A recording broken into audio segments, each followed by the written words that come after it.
Hello, everybody, and welcome to another episode of the Schiff Show. I'm Brian Schiff, host of the Schiff Show. I've been flight instructing for 40 years. That sounds old when I say it that way, and still do so today. And as a side job, I've been pulling contrails for 36 years as a captain for a major U.S. airline. I do this to support my GA habits, which I've always been supported by Avemco. They've had my back for the 44 years I've been flying. They've been covering my back, and this program is made possible by Avemco. And if you call Avemco for a free quote or visit their website using the link on our program or any of the emails that I send to you, you'll get a great quote, you'll have a great product, and don't forget to tell them that you're a listener of the Schiff Show and save 5% on your Avemco premium. All episodes of the Schiff Show are... the Schiff Show, you've got to be careful with that name, are eligible for FAA Wings credit. I encourage you to participate for many great reasons. For more information, you can download the Wings Pilot Proficiency Program User's Guide if you're not familiar with Wings program. It's in our course resources page of this website. Pilots who do participate in the Wings program are much less likely to get into an accident, not so much because of the content that they learn, but because of their willingness to participate in the program and their desire to learn more. Wings credits also apply towards a flight review. They can get you some leniency with the FAA, I know this firsthand, and discounts with your aviation insurance. The most valuable part, however, is the investment in your own safety. Simply click on the Earn Wings credit button on this web page, sign into your FAA Safety Team account, and take the quiz. When you're finished, email your certificate to me and I'll display it and show it off on my website. On the main page for each course, you'll see the link I referred to, the course resources, which you can obtain the Wings user guide, which can help explain and help you navigate the Wings or FAA Safety Team website and the whole program. You'll find related articles and regulations and sources that we refer to during the program, and there's plenty in there for tonight's program, and I'll let you know when we reach things that are in there. I'll tell you about it, but that's where you go to get the so-called class handouts. If you subscribe, also there's a link you can subscribe to the Schiff Show email to keep up to date on new topics, my podcast, the archives of this program, and more. Every episode, we look at an accident. We cover related procedures, techniques, and technology that can help avoid that kind of an accident and have a discussion about it. And as always, we'll play a game testing your knowledge and trivia at the end of the program. Today marks the 24th anniversary of September 11th, a day that forever changed our world, our profession, and our hearts. On that morning in 2001, I was the captain of an airline flight operating from St. Louis to New York. And you can read my 9/11 story on my website, and you can see it in detail by visiting my website at www.captainschiff.com/911. The link is printed there. That's the greater detail of my story, but I'll give you a short version. I was a captain of a flight from St. Louis to New York's LaGuardia Airport. And it was, as everybody knows, and you've heard everybody say so many times, it was one of the most clear, beautiful mornings you could ever see. You could see so far it hurt your eyes. And everybody was commenting on what a beautiful day it was. So you can understand why it came as a great surprise to us to hear that New York was closed. When we got about an hour into the flight, we heard that New York's closed, and air traffic control asked us if we'd heard anything from our company. And we had not. So they said, well, you better find out where they want you to go because nobody's getting into New York. Well, that's a rather strange thing to hear, especially when, you might expect that when the weather's down and it's stormy or snowstorm or bad visibility, but the weather was beautiful. So this came as a surprise to us. While we were trying to get a hold of the company unsuccessfully, we then heard a message from air traffic control that was a little bit chilling for operating in the flight levels, and that was our flight number, turn right immediately southbound. Now, mind you, we were east. We were just approaching the Cleveland area, eastbound, and they said, turn right immediately as fast as you can. We're to avoid an aircraft we're not talking to. It's a United flight. He's climbing, descending, flying erratically. We're not sure what's going on. That was kind of another red flag that something weird was going on that day. Turns out that was United 93. To keep the story short, we wound up going back to St. Louis. As time went on, you could hear the tone of air traffic control's voice getting more and more serious over time, and it was getting more and more intense.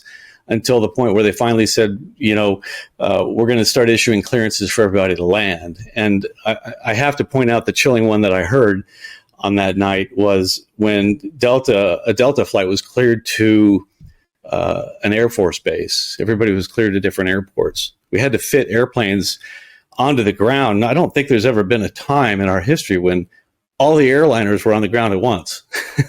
And so they had to find room for all these airplanes. Well, Delta was cleared to an Air Force base, and he came back and he said, if it's all the same, we'd like to go to Atlanta.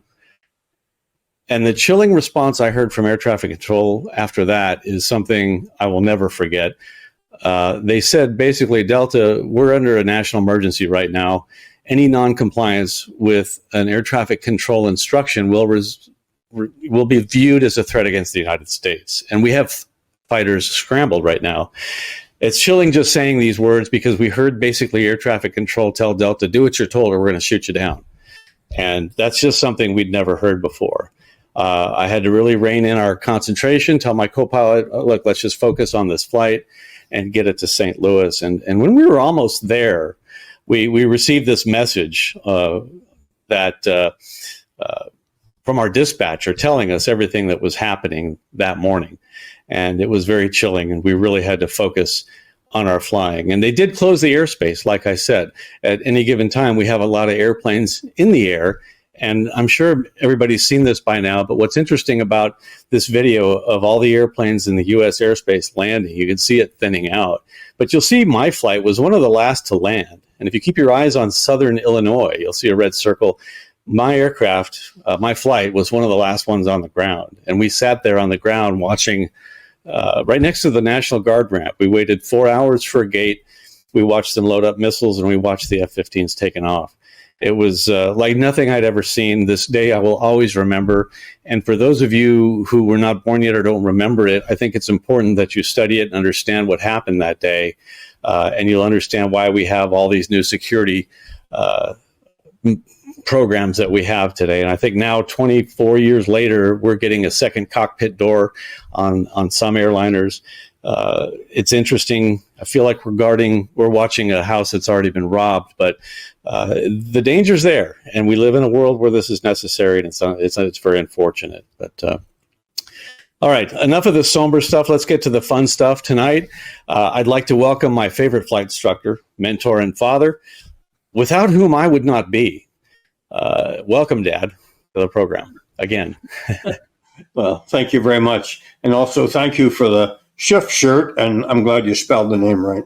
Yeah, you got to be careful the way you spell it and the way you say it. I remember you telling me, we spoke on 9/11, and I remember distinctly you telling me that our lives and my career will never be the same. It has forever changed in an instant that day.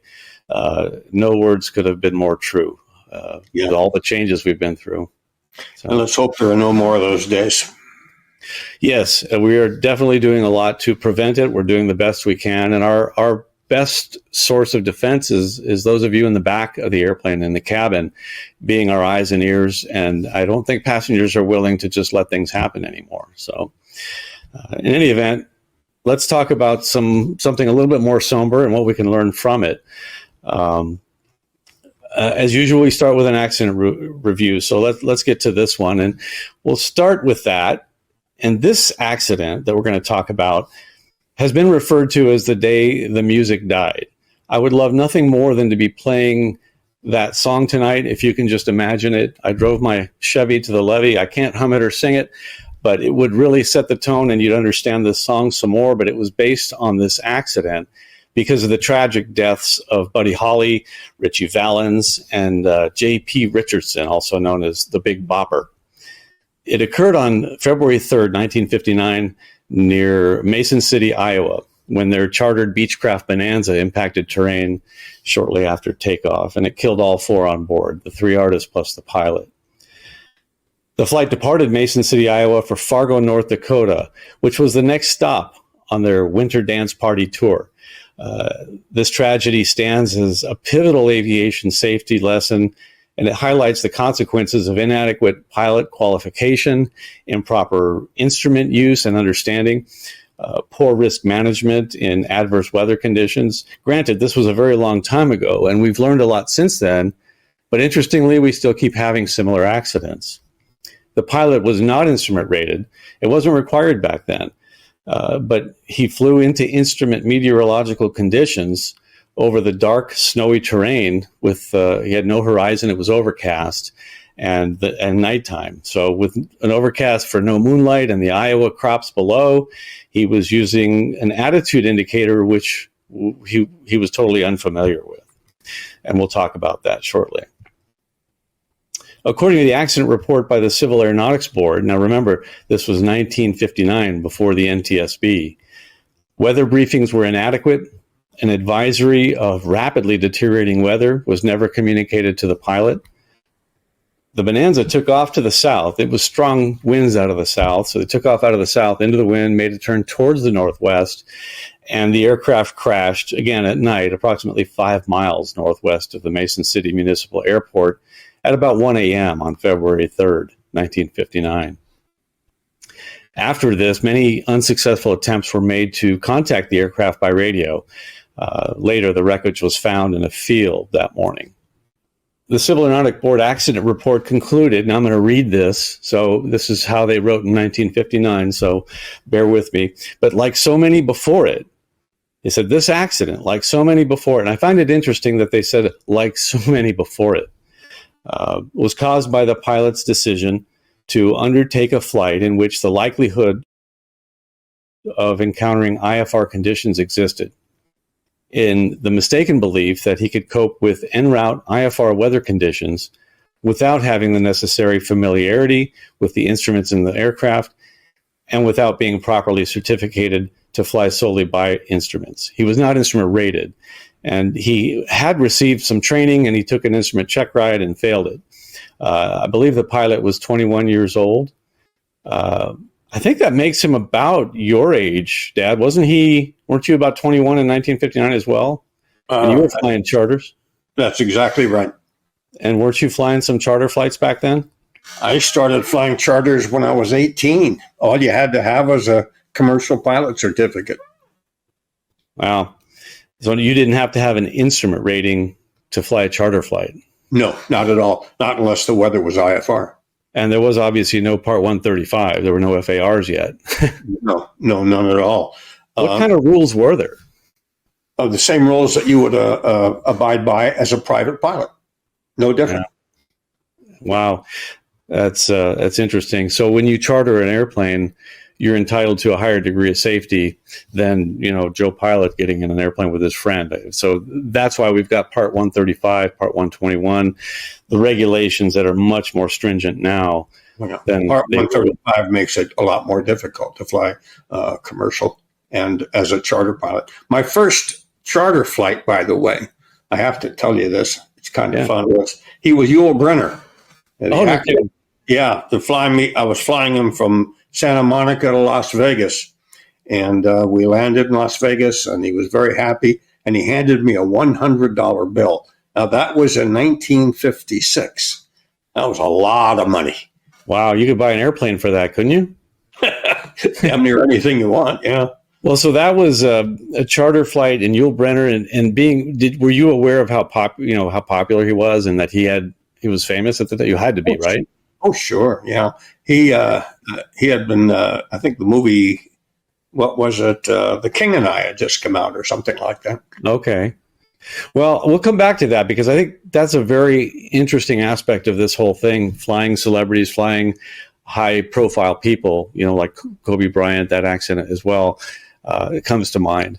So we'll come back to that. If you'd like to read this accident report in its entirety, you can find it on the course resources page of this website as well. The crash underscored some challenges that we continue to have in general aviation to this day.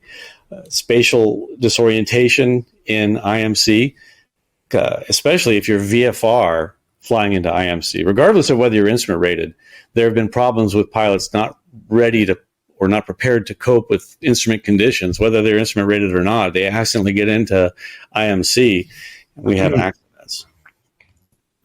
The pre-flight planning, comprehensive pre-flight planning, and the dangers of external pressure, which we'll talk about here in a little bit. And overconfidence, which at first I thought that I didn't really understand that, but the more I think about it, overconfidence plays into, I think, a lot of accidents. I think a lot of people don't know what they don't know, feel overconfident that they can handle a situation until they get into it. So I'm sure have you ever been in a situation where you thought you were confident about its outcome until you got into it? Absolutely. I think everybody has. Not me. I haven't. I know you never have. Right. So, these things demonstrate why safety culture, continuous learning, which is why you guys are here. I'm speaking to the choir, and humility must be foundational in your aviation career. I think a little humility goes a long way. Just understanding, hey, I'm not perfect. I don't know everything, and I think simply showing up here to see what yourself, Brian, speak for yourself. Right. Well, I read your articles. That's what does it for me. I'm getting there. This tragedy also sent shockwaves through the music industry. Buddy Holly, Ritchie Valens, and Richardson, the Big Bopper, they were all pioneering artists they were very popular at the time, doing very well, and their careers were abruptly cut short, leaving a big void, and that resonated with fans and musicians. And the loss even inspired widespread grief, reflection, and cementing February 3rd, 1959 as a synonymous with both musical loss and the risks of traveling by air. Really brought that to light. The work went on to influence major acts like the Beatles, the Rolling Stones, and the accident itself helped elevate Holly and his contemporaries as foundational figures in rock history, immortalized in Don McLean's American Pie, which I've tried to study the lyrics to that song to understand what they all mean. And there are about as many different interpretations as there are people who have attempted to interpret them. But I also have that in the course resources, a kind of a description of the lyrics of that song, which if you go listen to after this program, hopefully will have all kinds of new meaning. I find it interesting that in that particular accident that this 21-year-old kid was taking three very famous musicians on a charter flight. And he was under, I think, tremendous pressure to make that flight succeed, even though the conditions were not good. He probably should never have taken that flight, but he did because of that kind of pressure. And right. That's something that we have to avoid. And I have to tell you, you did something about which I was really, really proud. And I have to tell everybody about it. Okay. I'd like to tell everybody, but I'm going to read it. Okay. Because I read better than... Wait, you're saying I did something that made you proud? And you're saying this in front of everybody? Once, yeah. I want everyone to know about it. Okay. So, all right, so here we go. Okay. This is kind of fun. During the late 1980s, my son Brian, that's you, by the way. Me? Yeah, you. Okay. You were a flight instructor and a corporate pilot working your way through college as an aeronautics major at Cal State San Jose up in Northern California. And on May 10th of that year, 1988, you'd been working for ACM Aviation and was assigned a charter flight that involved ferrying a Piper Arrow from San Jose to that little airport, Carmel Valley, near not too far from Monterey. It's now closed. Good. And you had to pick up... It was a fun airport. You had to pick up two passengers and fly them back to San Jose. No big deal, right? Well, after you landed at Carmel Valley, your two passengers showed up and had numerous large and heavy boxes to take with them on that flight. Well, you told them to stand by for a few minutes. You weren't quite sure you'd be able to do that. You recalculated the weight and balance to account for the unanticipated and very heavy load. The taller passenger paced impatient. That's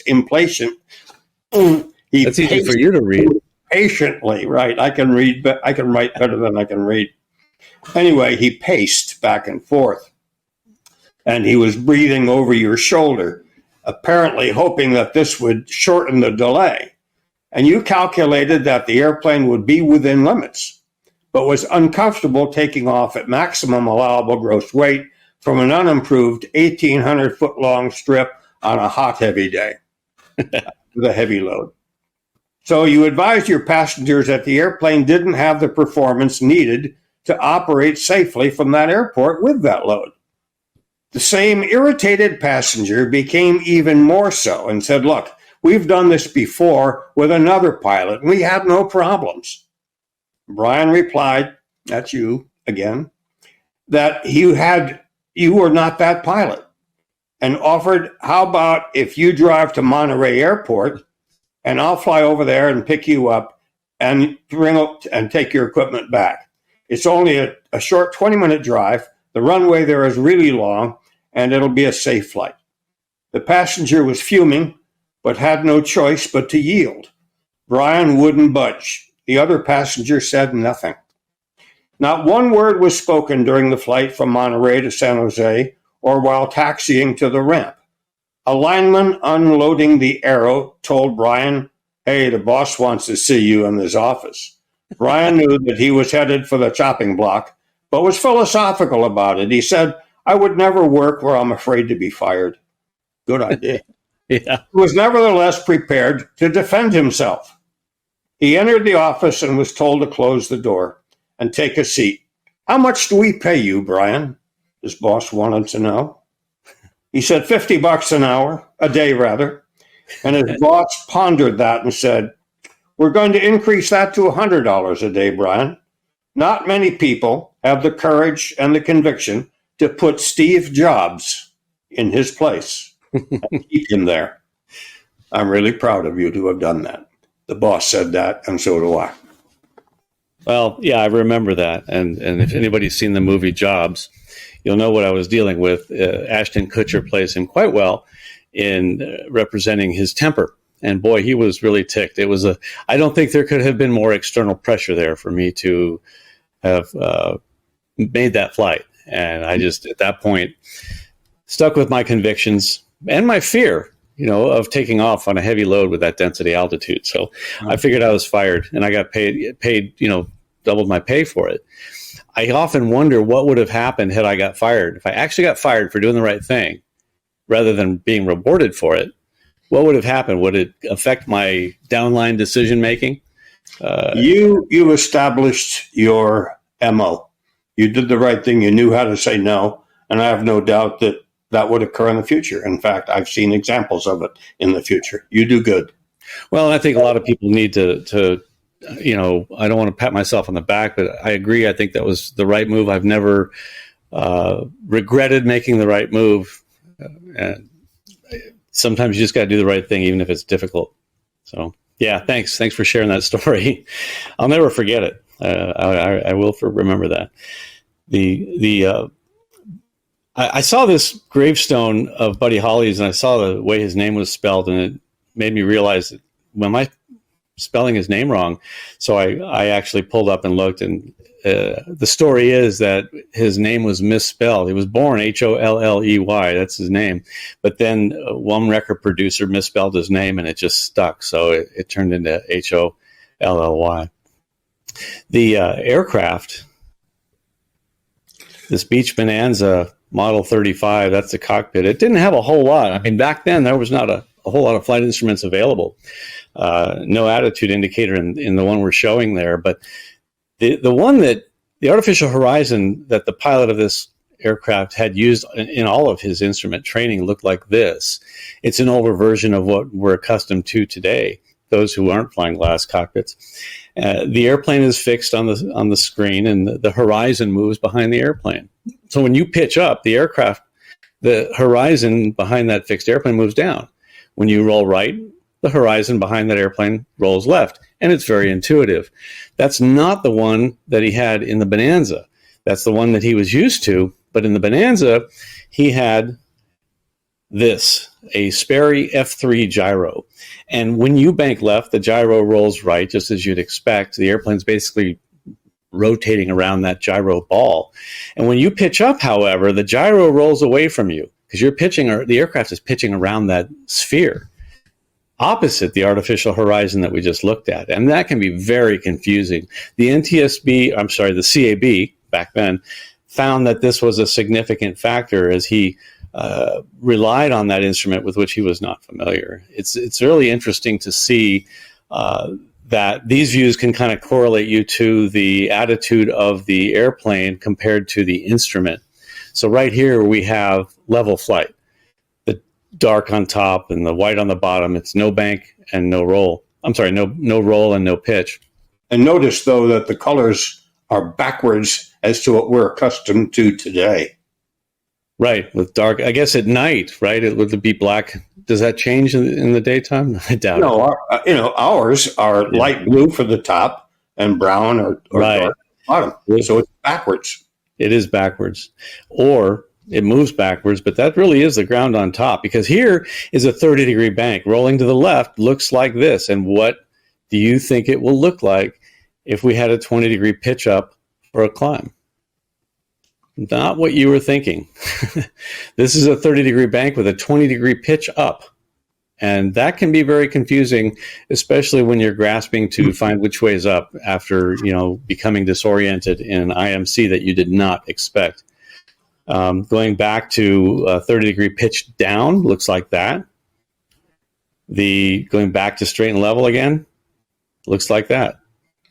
If this pilot had had time to become accustomed to that instrument, maybe he could have coped with it. But the accident occurred really very shortly after takeoff. And I have no doubt in my mind that that was a contributing factor to his losing control of the airplane. Yeah, I believe so as well, especially into the dark night. I remember learning out on the West Coast and climbing out at night over the ocean on a moonless night. And if there's nothing to give you light, there's nothing reflecting off the water and nothing in the sky, there's zero horizon. That really is instrument conditions, even though you're not in the clouds. I had a flight instructor named Richard Kersey, and he took off from a coastal airport in Mexico at night. And that's the last we saw of him. Oh, off the coast? In good weather, I presume? Everything was perfect. Everything was beautiful. Yeah. I won't fly at night with students doing night cross countries unless we have a full moon, or at least enough of a moon to give us some kind of light to illuminate the ground, especially if we're getting away from a city. If you're flying over the blanket of lights of a city, obviously you'll have a good horizon, but there could be illusions with that as well. Again, the Bonanza had this F3 gyro, just way different than the basic attitude indicator that he had become accustomed to in all of his previous training. So we heard from several people when we build this topic, and one gentleman, Bob Paschek, sent us his personal experience of a trek that he made to the accident site and the town of Clear Lake, Iowa. And he wanted to relive that fateful day and see the area and be in the place. And he summarizes his experience from many of his vacation trips that he takes to go to different famous accident sites. And you can find his article that he shared with us in the course resources for this episode as well. So thanks, Bob, for sending us that. So moving on to procedures or things basically that the FAA publishes, whether it be the FAR, the AIM, or in any of the training books. So one of the things the risk management handbook talks about is the PAVE checklist, and the E in PAVE being for external pressure. And that's what we're talking about in this case. And of course, when I flew Steve Jobs as well, that was very much a factor. And I've flown charter and flown a lot of celebrities. And, I've had many passengers who gave me a lot of pressure. And Dr. Phil, who will remain nameless, was one of those who gave me a really hard time about not taking off, before de-icing on a flight that I demanded that we be de-iced. That's a whole other story. But in this case, do you think this pilot wanted to impress his passengers? Do you think they had an influence on his decision-making? If we look at the forecast and the conditions, if it was Joe Schmo wanting to go to North Dakota that night, I bet he would have said no, So that night he had some illusions. The AIM tells us about illusions. AIM paragraph 8-1-5 addresses many illusions in flight and states that illusions rank among the most common factors that are cited as contributing factors to fatal aircraft accidents. In this case, I would boil it down to these three: the false horizon, a false climb, and possibly some autokinesis. You can read a lot about that in the AIM. I could make a whole night of talking about illusions, but I'm going to show you a great source of where to study that as well. Now, I've had this happen, the false horizon being a sloping cloud deck in front of me, and it really kind of messed with me. I look outside, and I thought we were banking the airplane, and I looked down at the attitude indicator, and it's showing straight and level. Luckily, I had 3 attitude indicators on that day on that airplane, and I was able to dismiss what I saw of the clouds, but it was really messing with me. I had to basically not look out the window, block that out, because it was really making me feel like we were in a bank. You know, you've got your inner ear, you've got your brain and your eyes. So your eyes feed the brain, your inner ear feeds the brain, and then what you feel, what your body feels in the way of forces also feeds the brain. And all of those make you think that you're in some attitude when you might not really be in that attitude. We were talking about flying at night, and this can also happen with the ground lights kind of blend in with the stars. I've had this happen as well. And now here you can see a horizon for the sake of demonstration, but there have been times when I had to look really closely to see, is that star or is that something on the ground? So something to watch out for, be aware of. Just know that how things are presented to us are the basis for our decisions. And just bear in mind that, you might be fooled. Your eyes might be fooled by what they see. This one's an interesting illusion. If you stare or focus your vision on the green dot in the middle of this video, you're going to see the yellow dots disappear. And they're not really going anywhere. If you move your eyes again, you'll see that they immediately reappear. And this is a phenomenon called motion-induced blindness. And this can happen when you're flying an airplane. These are human factors. We're talking about these things that occur because we're human. And remember, we make decisions based on our perceptions. And you might see something disappear that didn't really disappear. You might see something that's a certain color and think that it's another color. Colors are very important in aviation. If you look at these 2 squares on this cube that are being pointed to, are they the same color or are they different? To me, one looks brown and one looks orange. And in fact, so what I'm going to do now is to prove that they are the same color. I'm going to overlay, I'm not going to change this picture at all, but I'm going to overlay some black covers on top of this to cover everything except for those 2 squares, the brown one and what I think is the orange one. And all I'm doing is overlaying right now, but without the surrounding colors to influence your brain, you look at those 2 squares and they're identical. Why does this happen, Dad? You said you knew everything. Only from you. Right. So this is actually in the risk management handbook. The FAA uses this as an example. If for no other reason, it's kind of a fun trick to show. Here's another one. I just don't believe it either. You don't believe it? I know that it's true, but I don't believe it. There it is. I know, but I still don't believe it. It's really uncanny. But if it can happen here, it can certainly happen while you're flying an airplane. And especially if you've got a little bit of hypoxia, a little bit of fatigue, mix all that in, taking some medicines you shouldn't be taking. It can only happen while you're flying if you're flying up against a Rubik's Cube. Otherwise, no. Yeah, so watch out for the brown sections of the Rubik's Cube. Watch out for Rubik's Cubes. Right. Here's another one because of the angle you're looking at. Which line is longer, AB or AC? Yes. Yeah, the picture in the background obviously gives you the impression that AB is longer. If you were turning base to final, the runway might look like this. They are, in fact, the same length, and if I click to vanish the picture and leave the lines there, now they look the same. Now, I told you you could study this stuff, and a great resource for that is this book that I found on my bookshelf. the Proficient Pilot Series 1. There's this is volume 1. There are 3 volumes of this book. But chapter 19 of Dad's book of the Proficient Pilot Volume 1, it explains the hazardous in-flight illusions, the ones that really matter, not just the fun ones we're showing you, but ones that can really happen to you while you're flying. And he explains these things in a way that only Dad can do.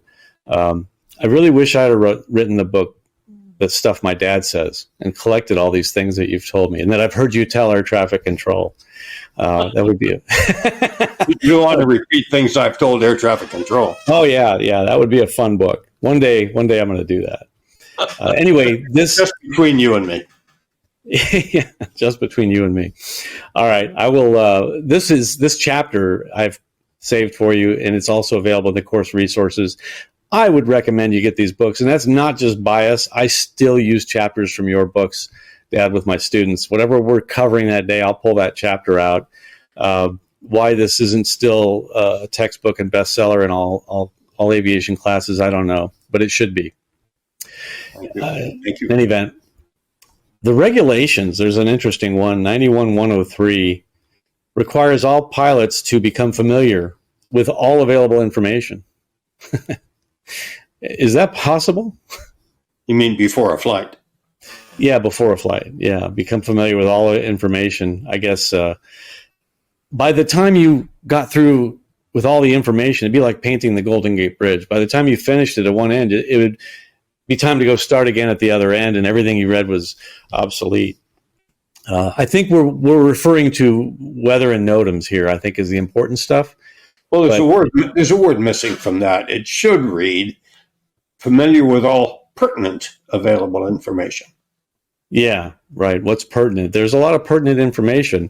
I think the weather along your route of flight, the NOTAMs, those are pertinent for the airports you're going to. If you're flying from Iowa to Nebraska or to North Dakota, do you care if there's a runway closed at LAX? No, that's not pertinent, but it is available, right? So it goes on, and it says for a flight, IFR flight, or a flight not in the vicinity of an airport. So the pilot must become familiar with weather reports and forecasts, fuel requirements. This is a regulation, mind you. This is regulatory. Alternatives available and known delays. What is a flight not in the vicinity of an airport? So I had to do a little research. I've always taught that if you're leaving the pattern, you're leaving the airport area, you should find out the forecast. You should definitely look at TFRs and find out all this information. The FAA interprets it on a case-by-case basis. So you kind of have to decide for yourself and your scenario, does it make sense to get a briefing and get all this information? The FAA does acknowledge that the term is ambiguous and applies it flexibly, citing the need for pilot judgment and conservative aeronautical decision-making. Now, the NTSB law judges have associated vicinity with remaining in or near the airport traffic pattern. So just keep that in mind. Certainly, it can't hurt to just take the conservative route and treat in the vicinity as meaning within the traffic pattern and close in operations. So just assume all departures beyond the immediate area require a full pre-flight, and planning is described in the regulation 91.103A. If nothing happens, it doesn't matter. But if something happens and someone else is going to evaluate whether or not you complied with 91.103 in pre-flight planning, well, that's when you probably ought to do it. You know, that's rather similar to, do you need to take an aeronautical chart with you on a flight? And the answer is, in most cases, no, you do not. Unless something happens, then you're in trouble for not having done so. Right. That's FAA logic. Yeah, if something happens, something will happen. But if nothing happens, nothing's going to happen. I know of one place where you're required to carry the chart with you. Yep. You know it. Yep. Does everybody else know it? Special flight rules areas. Yeah, flying through the special flight rules area, it says you must carry a current version of this chart with you. So, paper chart, not just the EFB. So the FAA has some recommendations on how to handle these external pressures. And I think the important thing is to have SOPs, standard operating practices that you adhere to no matter what. We at the airlines do that. if we have a policy that if the wind is above this, visibility is that, or any combination, wet runway and a crosswind component of this, we won't go. And we cannot, under any circumstance, waive that. General aviation pilots, however, will talk themselves into going. So if you have your own policies similar to that, and you just decide that is what's going to govern the decision, not the fact that this person really needs to get there or they're really famous, I think that's the important way to handle it. I'd like to offer an experience I had as a guide to making a decision. I was flying a light airplane in Africa, East Africa, with some friends of mine. We were going to the Mount Kenya Safari Club. We had paid in advance for a week there, cost a fortune. And we were on our way in this Piper Arrow. And on the way, we came across some thunderstorms. But I figured we could get around to the left. It looked like we had a good shot at that. So I said to my friend in the right seat, who was a doctor, Dr. Frank Taylor, I said, Frank, I said, we can go around this way and avoid those thunderstorms and we can get there okay. And Frank said to me, Barry, he said, forget it. Let's turn around and go back. I said, Frank, we paid all this money, a week's worth of dough for our vacation. He said, you want to know something?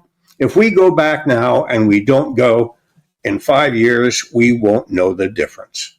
And I thought that was a great piece of advice. There is no flight so important that you have to make it. And I think if one appreciates that fact, they'll be safer. Yeah, I think that's a great analogy and a great way to look at it. There's a lot of pressure, especially when you spend a lot of money on something. We just took an Alaska cruise, and we were hoping to go up the Endicott Arm and see the glacier at the end of it. And the captain said we might make it to the glacier. We might not. I'll decide if safety dictates we can make it. We'll go see it. When we got there, it was sunny, beautiful day, and he said, sorry, we can't make it. The glare is too bright. It's too much glare for me, and I don't feel safe. He's driving a big cruise ship through a very narrow passage. But everybody was very disappointed that we weren't going to get to go see that glacier, but he made a sound decision in the interest of safety, disappointing all 3,600 of us. And sometimes you have to do that. Yeah, but how many of those 3,600 people are really going to be upset in a year or two? None.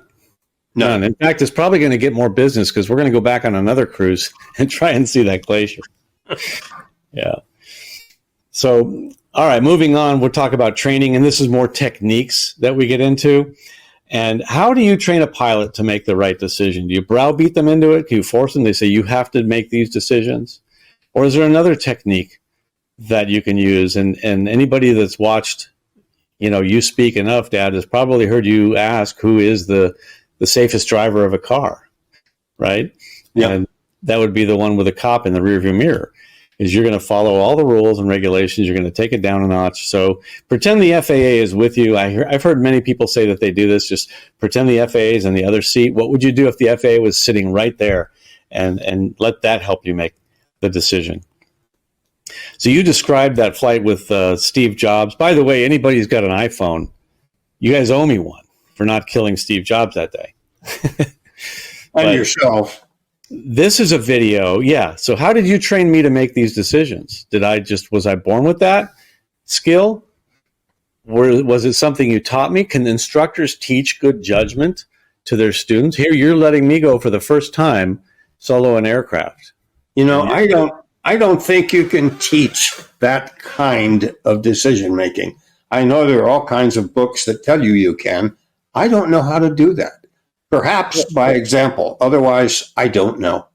Yeah, and I think that's really the best thing that instructors can do, and even captains, if you're looking for a career in aviation, you're going to fly with a lot of pilots in command. Pilot in commands? Pilots. Yeah, so you're going to fly with a lot of PICs, and they are going to do good. See how I did there? They're going to do things that you like, some things you don't like. You're going to learn from them. They will be an influence. I know that when I flew with many captains, I learned from them as well. But first thing you should do is read all of Barry Schiff's columns, right? This guy knows his stuff. Absolutely. There's only 382 of them now. 382 columns, and that doesn't include the articles that you've written. No, No, just the columns. And the books. Yeah. That's why I don't write much, because really you've got it all. You've covered it all.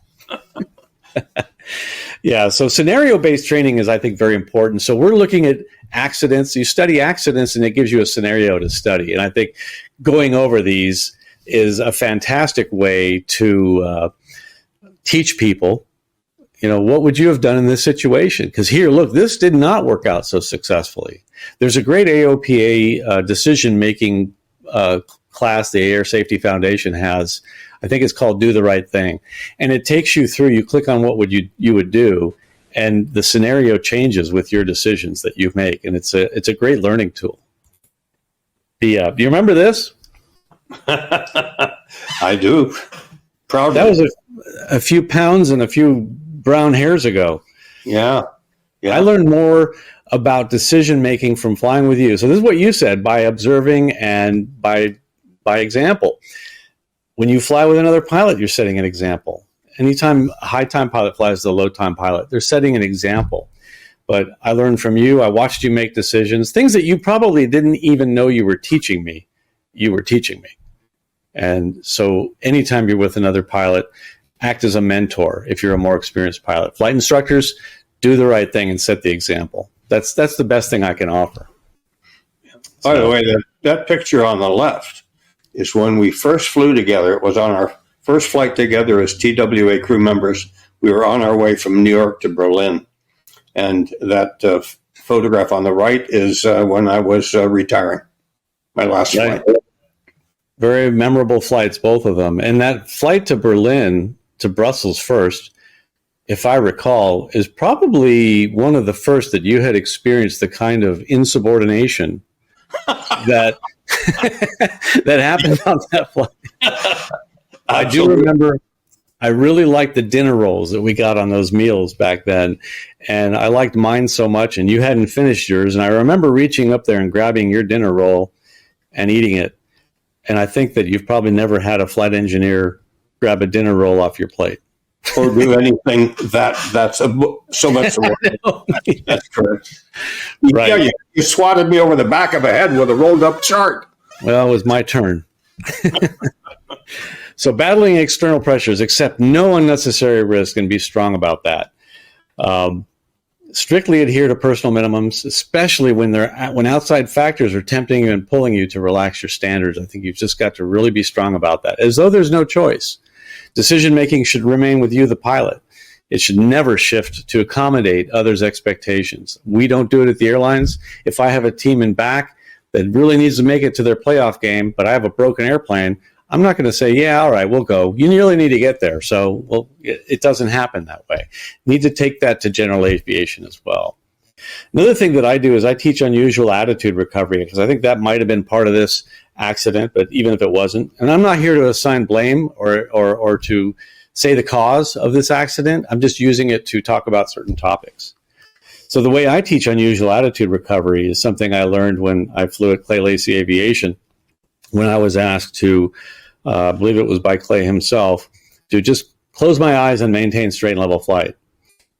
Normally, the flight instructor says, all right, look down, I'll take the airplane and I'll put it into a weird, and then I'm going to say, all right, open your eyes, look up and recover. Well, not Clay. He had me fly myself straight and level. And if it was going well, then he would just give me a slight turn. He would say, all right, give me a 10-degree bank to the left. Keep your eyes closed. And he would say, all right, climb 500 feet a minute. Again, eyes closed. That's about all it took, and that's about all it takes with my students before you just watch it start to unravel. And all you have to say is, open your eyes now, because they got themselves into the unusual attitude. And I think that's a much more positive training event, because it wasn't someone putting them in it. They realized that using the seat of their pants, they got into it themselves. Now we have to employ the tools for recovery. And I think that's a much better way to teach. That's an excellent technique, Brian. I've found it work really well. Yeah. And it's an eye-opener for a lot of people as well. It's fun to watch, too. The priorities, you taught me this. I think on that flight together, I heard you brief the co-pilot that I think you said you can do anything you want as long as it meets these 3 criteria. Yep. I said to the co-pilot, do anything you want on this flight as long as it's safe, as legal, and comfortable. Right. And if you think about that, it does make a lot of sense. And if you have to whittle away at that list, like you can't do all three, then chip away at the bottom of the list, not the top. Number one should be the last one you don't comply with. So I like that. I use it with my first officers today, and it works great. So technology, boy, there wasn't a lot of technology in 1959, except the airplane itself. But I think it's worthy to say that from this accident, you need to know your equipment. You need to study it. I think remember, you could get into, you got to check out in a 172, you could fly another 172, right? Yep. Now, flying one 172 and you get into another one with a glass cockpit and you've flown nothing but six-pack, that's a big difference. But you've flown nothing but Avidyne, and now here's one with Garmin. That's a big difference. You need to understand the technology in the airplane. You need to study it and know it. I recommend reading the manuals, studying them like you're going to teach someone how to use it. Watch videos on them. There are a lot of great videos online about stuff like that. And then play with it on the ground. Plug in your external power and turn it on, and just go through the menus and play with all your avionics and dry fly, load a flight, do these things. If it's on your iPad, let your spouse drive and you play with it while you're driving. So in this case, the different avionics was the flight instrument, the navigation instruments. This flight is attitude instigator. It is an instigator. So this can be something that can really trip you up if you're not used to it. So it can be very confusing. Another thing that we can, what's that? I was going to say, especially when you're under pressure.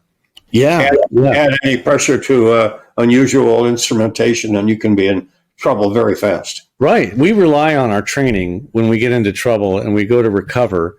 The first thing we're going to do is revert back to what we were trained and the basics of the muscle memory that we have. And looking at this instrument, I know that would really mess me up unless I worked with it a while and got used to it. As far as autopilots go and the level button and these things, I encourage you to use it like a tool. The autopilot's a great tool. It can do a lot for you if used properly. Again, know how to use it, but don't use it as a crutch. Don't let it make up for shortcomings. That is not the purpose. Anything else you want to add about automation use or?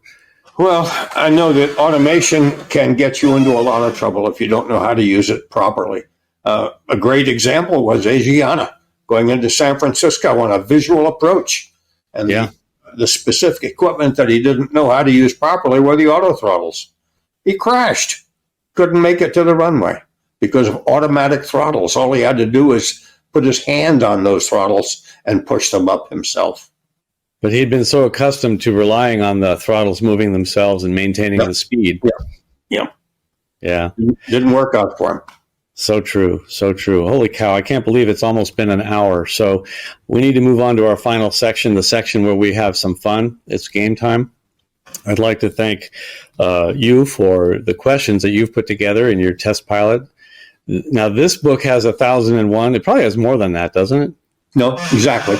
Exactly 1,001. Well, you've written more now because you've written many since then, right? 3,250. Oh my gosh. So you could write 2 more volumes of this book. Yeah. It's time to do that. Well, I'm not going to blame you for the first 2 questions of this trivia quiz tonight. The first one and second one are mine. What is somatogravic illusion most closely associated with? We've heard that term, somatogravic illusion. It's something that's even in some of our ACS. It's in our knowledge tests. Is it the acceleration being misinterpreted as a pitch up? Is it deceleration being misinterpreted as a pitch down? Is it a false horizon caused by sloping clouds? Or is it misjudging altitude at night? Those are all different illusions. What is somatogravic illusion? And the answer is A, acceleration being misinterpreted as a pitch up. That's how we base the use of simulators, flight simulators, to give you the force of acceleration. They fool you with this illusion that you're accelerating by simply tilting the simulator back like that while you're accelerating down the runway. presses your back into your seat and makes you feel like you're accelerating, because along with the visual that you have in the window of the flight simulator that indicates you're going straight down a runway, along with the feeling of being pressed back in your seat, you get the feeling of acceleration. It's the only way they can make a flight simulator give you that sensation. But the somatographic illusion makes a pilot feel like the nose is higher than it is, often in takeoff and poor visibility. When you're accelerating, the illusion causes a sensation of pitching up and prompting the pilot to push the yoke forward. So while you're accelerating in the initial climb, pilots feel like they're pitching up, so they push.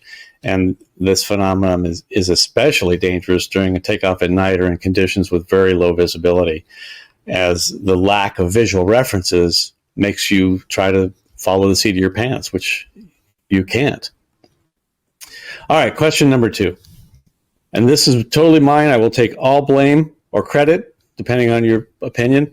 Why has the perforation on toilet paper changed from a straight line to a curved, scalloped pattern everywhere you go? My whole life, it's been straight.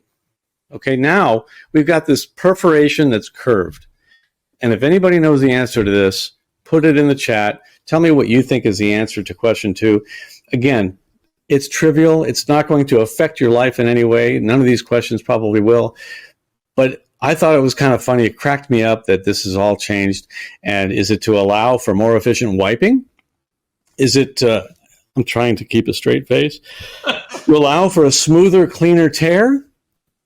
Or is it to increase the squares per roll, financially helping the profits of the toilet paper manufacturer? Everything happens for either, money or power or sex. I don't think any of these really could be profits. But no, the answer is B. It's to allow for a smoother, cleaner tear. The wavy perforation is designed. Now, I've studied this. It's very important to me to understand this. It allows for a smoother, cleaner tear, regardless of the angle or direction in which the paper is pulled. It solves the problem, whether you're over the top or under the bottom, the way you look. Okay, I'm going to stop now. What about paper towels? Paper towels are behind. Paper towels are still back in the 20th century. They need to evolve. They need to come around with this perforation. Okay, I'm sorry. Now we're going to get to questions that actually came from your book, and these are ones that are, clearly much more interesting. True or false? Rain falling on a windshield creates an optical illusion that leads you to believe that you are higher during a landing approach than you actually are. True or false? So I would criticize this. Does rain fall on your windshield? I feel like you're ramming into the rain. Same thing. Okay. But does it give you the illusion, the optical illusion that leads you to believe you're higher during landing approach than you actually are? Or not? The answer is false. Moisture on a windscreen produces an unpredictable illusory effect. These are your words too, by the way. Got these from you. So if you have any argument about this. Thank you. Cost you $0.25 for those words. All right. Yeah, put it on my account. The irregular refraction of light caused by raindrops, depending on the moisture pattern and windscreen shape, a pilot might perceive being higher or lower than actual. The point is, there is an effect. There is an effect. You never know what it's going to be. Yeah, so don't look out the window when you're landing in the rain. It'll mess you up. That's a joke. All right, true or false? When scud running, which you should not do, and I'm not advocating, a pilot often is deceived into believing that the weather ahead of the airplane is better than the weather behind the airplane, if you can see behind you. Is that true or false? That when scud running, a pilot is often deceived into believing that the weather ahead is better than the weather behind, which can lull you into the continuing of the scud running because you think it's better in front, right? So yep.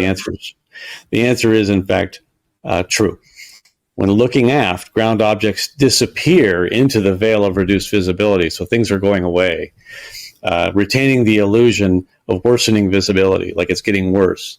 When looking ahead, conditions seem to be improving because the forward motion causes more things to come into your sight as you progress over the terrain. So You just changed- something to be aware of also. You changed my words, but okay.